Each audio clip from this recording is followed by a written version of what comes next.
Is Ace Magashule's time in the ANC coming to an end? 7 days is the deadline given to the former Secretary General of the governing party. The organization wants Magashule to argue why he should not be completely expelled. So will he do as ordered, or perhaps not? And of course, another important question is what's at stake. Let's get your insights now with political analyst Rebone Tau, who joins us via our video link this morning. Rebone, lovely to see you. Thanks so much indeed for making time to speak to us. And yeah, my goodness, what a spectacular fallout between Ace Magashule and the governing party. Many people might say that he's won several battles along the way, but is it safe to say that he's officially lost the war? Good morning, and good morning to the viewers at home. I think one must start by saying, last year's conference, the outcome of that conference, it was a clear sign that he's out in the cold as a former leader of the ANC. And I think even now, it comes as a shock. Most of us are not expecting for the ANC to go this route of actually expelling him, because this guy is like, he's at the lowest, political at the present moment. He's just an ordinary member of the ANC. I don't think that he's actually doing any harm to the organization at the moment. But this expulsion can actually do more harm to the organization. And this is like, it's a bit worrying about when you speak about leaders, or a strong faction within the party of the ANC, because I was actually reflecting. By the way, this year marks 11 years, since Julia's expulsion, when he was expelled in 2012. And we're in 2023, and now you've got Magashule being expelled. The ANC seems not to learn, from expelling some of its leaders, who they have not agreed with politically. And I think expulsion should be the last resort, and the ANC should show that as an organization that is in renewal, what remedies are they using, to try and rehabilitate some of its cadres. Because they always say in the ANC there's no dustbin to put people, but they always shut people at the first opportunity they get outside of the party. That's interesting. So what, are you suggesting that Ace Magashule is more of a threat to the governing party outside the ANC than from inside?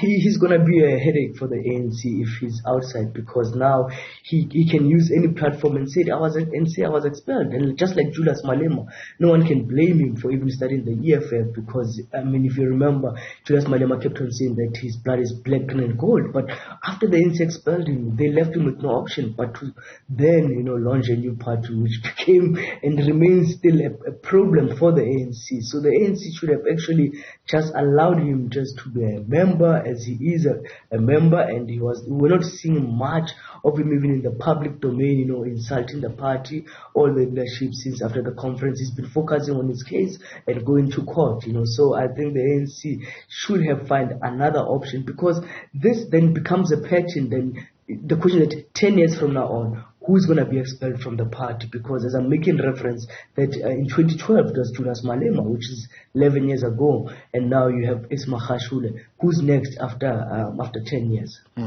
I suppose what the governing party is also hoping for in some respects is that this will have a chilling effect, right? Sending the strong message that if there's anybody who ever even wants to contemplate coming close to the kind of tactics Ace Magashule used, that they should think again. The sense I'm getting from you is that they're taking it a step too far, but, how do they send that message without having, unintended consequences, like essentially giving birth to their worst political enemy? As a leader, one of the things I always say, the mistake that many in the ANC have made around Ace Magashule is to try and understand him as an individual.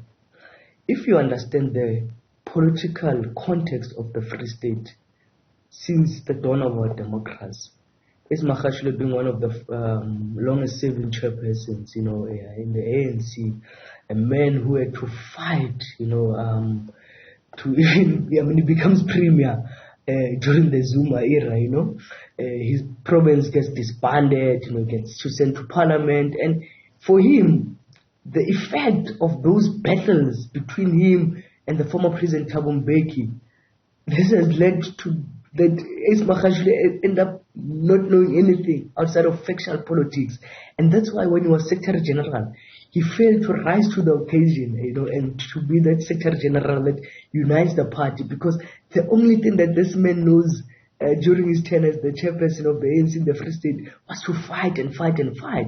And the ANC, when this man gets elected as the Secretary General, they then don't look at his character, because one of the statements, he makes just immediately after the conference in 2017, saying that 5 years is not going to be a very long time, when he was speaking in KwaZulu-Natal, that alone could have shown the leadership that they have got a crisis here. But what has led to this man to be the person that he has become? So I think most of the time that in the ANC, factionalism that is so deep-rooted that people don't reflect on what causes a certain behavior of a cadre. Because saying that you are comrade in arms doesn't mean that you are enemies. Yes, ideologically you might differ, but you remain comrade in arms. You are brothers and sisters wanting to advance the same ideas in terms of liberating the people of South Africa. But the way the ANC continues to deal with those that they see as their enemies or opponents, it's a bit worrying, because these are the people of the same organization, and they are not tolerant of each other. And the ones that have power, because what they're doing is not different from what Ace has been doing in the Free State for the longest time. And I'm not saying that he's a saint. If you go and talk to the people in the Free State, they will tell you how he dealt with comrades in the Free State. So they're merely doing what Ace has been doing, and that does not mean that you're a good leader. A good leader is a leader that can be bigger than the other person, and do things differently, and show people that, we might have differed in the past, but we need to do things differently, especially in the spirit of renewal, not just expel someone because they are your enemy. He's not a threat to the ANC. He's at his weakest. The RT faction has collapsed. You have people like Carl, who himself was expelled by the ANC, but ended up saying he's resigning after he tried to appeal, but he realized when the faction lost, the conference, So the RT faction no longer exists. Sure. Quite the statement. Speaking of Carl Niehaus, he, of course, has also started a new political party, the African Radical Economic Transformation Alliance. I think they're going to be contesting next year's elections. That's time to be corrected. But from your vantage point, is that where Ace probably will find a home? Do you think that's a given? I think it's going to be interesting, because even now I was trying to talk to someone just to check if they've managed to talk to him and what is his plan for the future. This is a new party, because some were saying he might go to EFF, and I'm like, I don't think that he might go to EFF, because of, I think they might clash with Tulas and them, And the one of Carl, I don't really think that it might not. There is a possibility. Probably there's still room. It's a new party, He might be the president of that party, might be the SG, but obviously I think we'll have to, see that within the 7 days, will he appeal this expulsion. And also, but what will be interesting with the NEC, with its own wisdom, this newly elected leadership actually reflect themselves on this expulsion. What implication does it have for the party, and one hopes that the National Executive Committee will really, be sober and really do a proper analysis and reflection on what this means for the ANC going to the 2024 elections. But the issue of Carl, there is that possibility. I've also looked at it yesterday. Yeah, absolutely. What a 5-6 years it's been since he was initially elected as the Secretary General of the ANC. Rebone Tau, great speaking to you. Thanks so much indeed for your time.